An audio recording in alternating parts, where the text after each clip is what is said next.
You ever watch a politician sit there and swear that everything is fine, but every clip you pull up of them tells you a completely different story?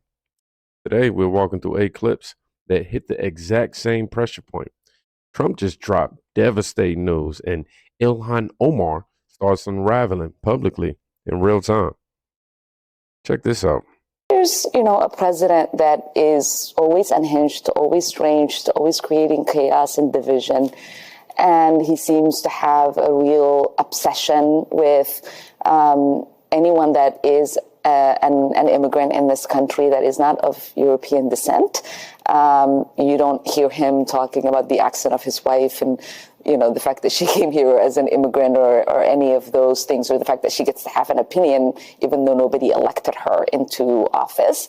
But he has an objection to a person who does serve over 700,000 constituents in Congress, who's literally elected, has the same certificate as he does.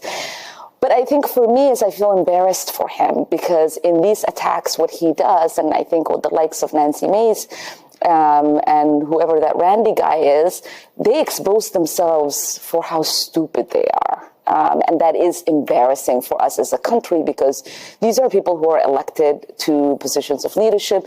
He's supposed to be the president of the United States, who's heading off to Europe to represent us. When he does, he's uneducated enough to understand that members of Congress can't be impeached. When you have Nancy and Randy saying, we're on it, we're going to impeach her.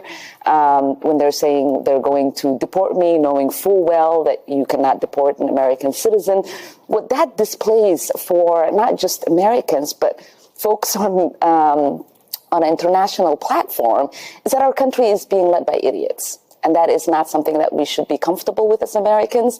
And that's not something that should make us proud. And so in this moment, I feel great sadness as an American that these are the kind of people that the world gets to see representing us. Now, this is how she talks about him after the election, after the results, after the dust settled. She's not calmer, not measured. If anything, she's fuming. I want you to watch how this snowballs. Because this next clip, this is Omar lashing out at the country that literally brought her out of a refugee camp. I don't know about you, but can we cancel Ilhan Omar? I mean, it's clear she cannot stand this country. Every day, she's releasing a statement bashing the United States of America, the very country that saved her family from refugee camps. In a recent interview, Ilhan Omar bashed the United States and the Trump administration after he deployed National Guard into Los Angeles during the protests/riots that was going on against ICE raids. While being interviewed, Rep. Omar had this to say, quote, "I grew up in a dictatorship, and I don't ever remember witnessing anything like that. To have a democracy, a beacon of hope for the world, to now be turned into one of the worst countries where the military are in our streets without any regards for people's constitutional rights." End quote. Ms. Omar was referring to the military presence in Los Angeles to combat looters and violent protesters who was harming ICE agents and destroying federal property. But it's no surprise that she's constantly bashing the very country that gave her opportunity. I mean, here's a woman who fled Somalia, a failed state ravaged by poverty, civil war, and corruption, came to the U.S. as a refugee, given housing, free education, opportunity, freedom, things her family couldn't find in Somalia. Thanks to the American dream, she became an American citizen in 2000. Years later, she was elected to Congress as one of the first Muslim females in the House. I don't know. It sounds like she should be thankful to the American dream because she has plenty to be thankful for. But instead, she bashes the very country that gave her opportunity and saved the lives of her and her family. This is wild. She compares the National Guard stopping violent riots to a dictatorship. Now, you know how far you got to stretch for that comparison? I mean, doing calisthenics. And this is where the pattern starts. Every time she faces pushback, she goes more extreme, more emotional, less grounded. But then Trump makes a move that actually hits her world directly. And that's where the unraveling really begins. It is really, really a sad day in America. We are witnessing a constitutional crisis. We talked about Trump wanting to be a dictator on day one, and here we are. This is what the beginning of dictatorship looks like. When you gut the Constitution and you install yourself as the sole power, that is how dictators are made. It is really, really a sad day in America. Oh man, this was her USAID meltdown. Yeah, I'll read the caption for you real quick. It says, here's a video of Ilhan Omar angry. Trump cut off USAID. Somalia got 2.3 billion of our money. She was angry because Somalia, the country she really represents, can't steal America's money basically anymore. So you look at this reaction. This isn't political disagreement. This is personal panic. Trump cuts off USA money and reorganizes who controls it. And suddenly Omar says, this is what dictatorship looks like. Bro, dictators don't cut aid programs. Dictators shut down opposition. Something about this hits her deep. But I want you to remember that emotional reaction, because the next clip makes that meltdown looks really small. A $250 million fraud scheme. Already 77 people, many of them Somali immigrants, have been charged in one of the largest taxpayer-funded scams in U.S. history. Minnesota, home to the largest Somali community in America, has become the center of this massive investigation. This is the Feeding Our Future scandal, a pandemic-era scheme in which defendants allegedly stole over $250 million meant to provide meals for low-income children. Instead of feeding kids, prosecutors say the money went toward luxury homes, high-end cars, jewelry, overseas transfers, and an entire network of shell companies. According to the DOJ, the conspirators submitted fake invoices, fabricated meal counts, and even staged photos to make it look like they were serving millions of meals that never existed. In some cases, they claimed to feed more children than lived in entire neighborhoods. A federal jury found Amy Bach, the founder of Feeding Our Future, and Salim Ahmed Saeed guilty of conspiracy, bribery, wire fraud,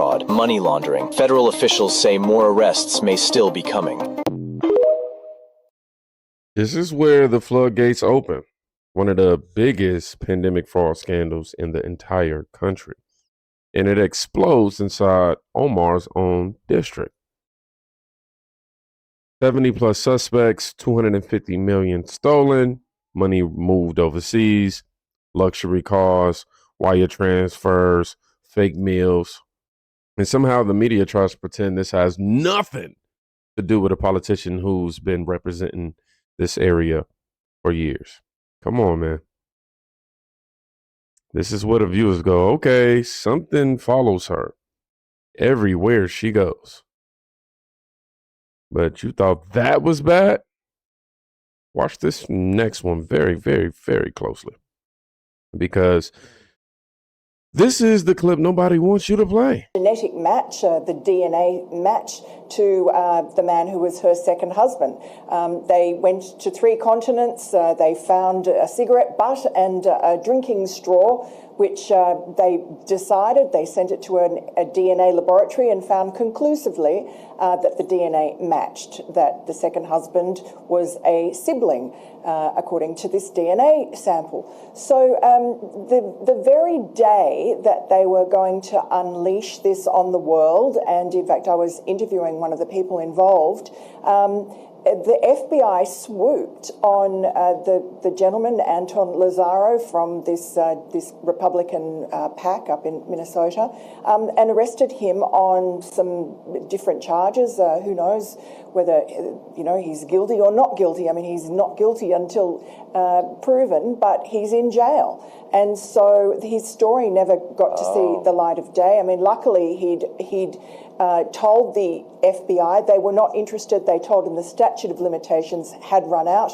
We managed to see the website before he took it down, before he was arrested, and managed to report the story such as it was. Now listen, they claim to have fact-checked this claim for years. They've argued over documents, timelines, records, everything. But this clip, this one doesn't hit with rumors or tweets. It hits with DNA claims, investigators, lab reports, and receipts the internet has not stopped talking about. And I'm going to be real with you for a second. If these investigators are lying, it's the most expensive, most detailed lie I've ever seen. 3 continents, private lab samples. The clips claim were legally obtained, a reported 99.999% sibling match. Look, I'm not telling you what to believe, but I am telling you, even if 10% of what they're claiming is true, bro, the American people, we deserve answers, point blank, period. And the fact that the FBI didn't pursue it, it shows you why people lose trust. This is what makes it. And if you think this kind of stuff floating around is just, wild enough, I want you to watch what happens when people start actually connecting these dots. horta aad iyo aadaan ugu faraxsanahay in maanta safari aan soo gaarnay safari in ay tahay meelaha sayti oo diyaarinooyo cunto maalin kasto maalintii kaliyo safari waxay cunto siisaa 2300 oo ciyaal ah iyo familkooda taas waa mid muhiim ah sida aad u ogtihiin dhalinyaro badan gaajo ku nool wadankaneyti ama familkooda fursad u helin in quraac qada iyo casho ay siiso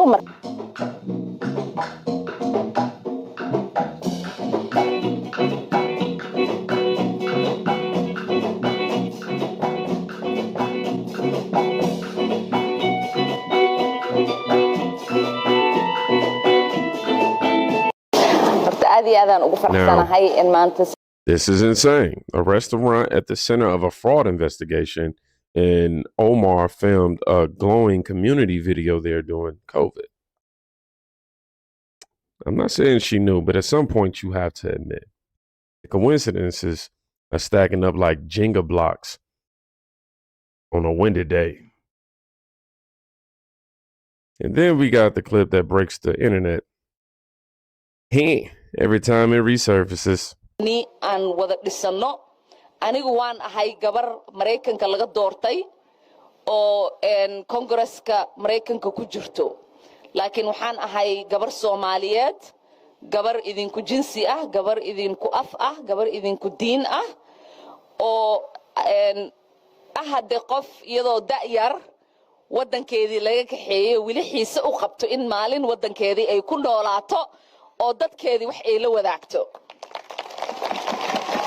marka alxamdulillah waxaan rajaynayaa aniga iyo ilmahayga in aan hadde ku barbaariyo iyagana ilmahooda ay ku barbaariyaan dhulkii aniga aan ku soo koray taasna haddii ay suurtagelayso waa hadda shaqo badan inaan wada qabanaa hadduu ilaahay yiraahdo oo aan ka dhignaa dhulkeena dhul barwaaqadiisa dadka oo dhan ay dareemi karaan oo ay arki karaan oo ay ka wada faa'iideysan karaan ni aan wada Okay, this is a clip they always cut out of context because the line by itself sounds brutal.